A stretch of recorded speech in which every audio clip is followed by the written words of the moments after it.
And then finally the file organizations and indexing.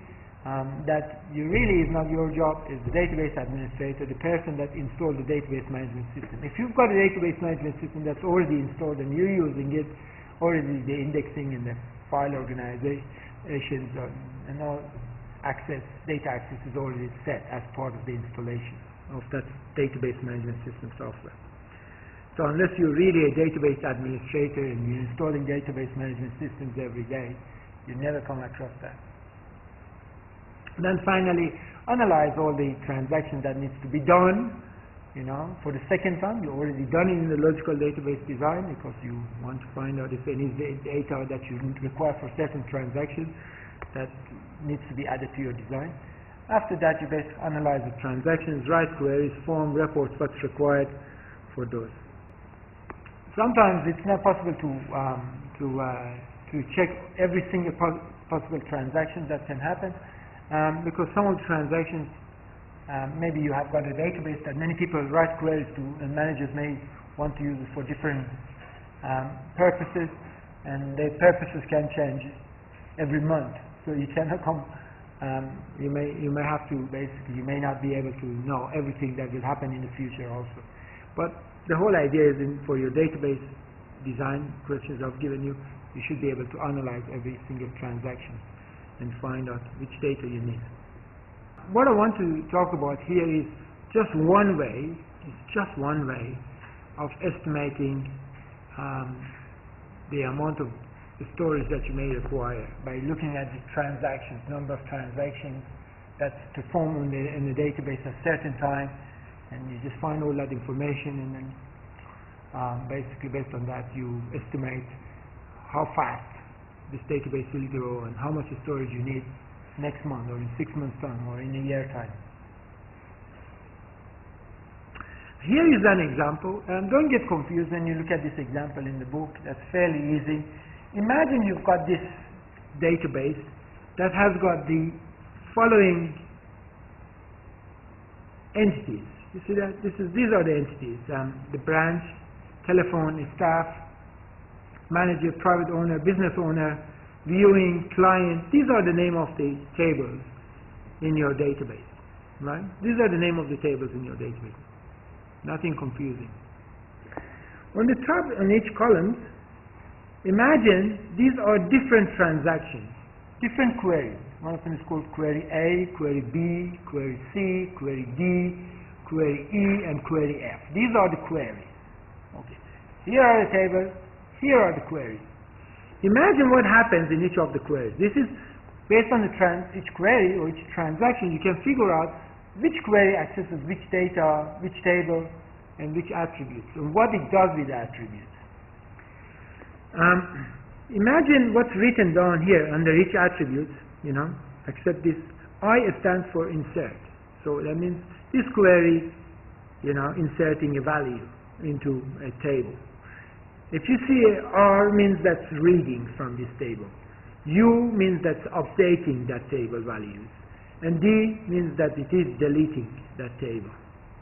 Have a look at now transaction A and what it does to these tables. Look at the tables on the left-hand side. Look at the transaction A and just follow what happens underneath here. You see here, if we go under R, let's start with I.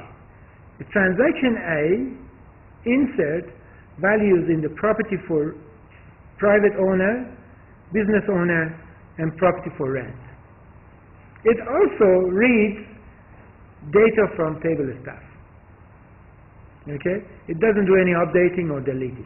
Have a look at transaction B. Transaction B inserts values into property for rent, reads from the table staff. Sorry, it doesn't insert anything. Sorry, reads from the table staff and read from table property for rent, updates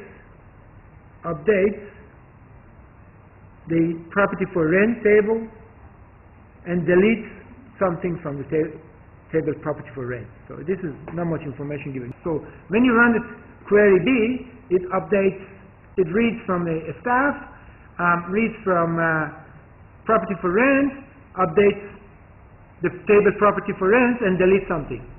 Yeah, maybe delete the value and updates at the same time. Yeah, so these are what this transaction does. You can go into more details and show all the attributes and see what it does to each attribute. Okay, so this is what it tells you in the book. So you can do some cross-referencing from the transaction to your database. What does this transaction do? What does this query do? It just gets all the details of a staff. So it reads from which table is staff, for example. And then you can figure out how many times this query is run. The query A, B, C, D, E, and F, and these are the tables. That's what this database does. Okay, you've got this query, or these transactions that are performed using a query, and then you've got this table, and each table performs certain tasks. Each query performs certain tasks. How often these queries are executed or ran? How many times a day or an hour or a minute we run these queries? You can go back and put it there. You can put in, say, on average 20 times a day we run this query, maximum 40 times.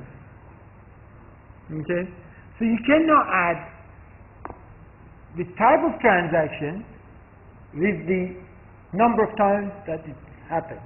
And how do you know that? By just letting this.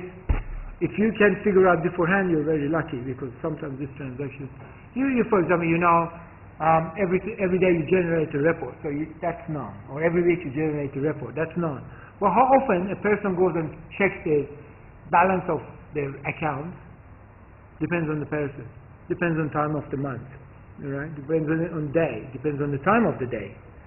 Right? And the best way to find out is just maybe at the beginning guessing, but later on when the system is running after a month, you can figure out all these statistics are available to you. How many times people running the query A or B or C, at what time of the day people running query A or B or C. Okay, and you can basically come up with these numbers: average 20 times, minimum 40 times we access the branch and the staff. And from that you can basically write a transaction analysis report. Okay, transaction analysis report that tells you how often a query is ran, how many tables it uses. Also, it will take you how long it takes to run this query, and you can get all this information. Okay, this is really going beyond this course, behind this subject, but I thought it's a good idea to know, because how can I talk about physical database design without telling you all about this information? So with the file organization, there are many different algorithms, there are many formulas, mathematical formulas, statistical formulas, etc. That we use, that's used in your database management system software, that basically when you run a query, it just starts looking on a hard disk for that data item, etc. And then basically you can estimate the size of the storage that you require. That's beyond this course, this subject.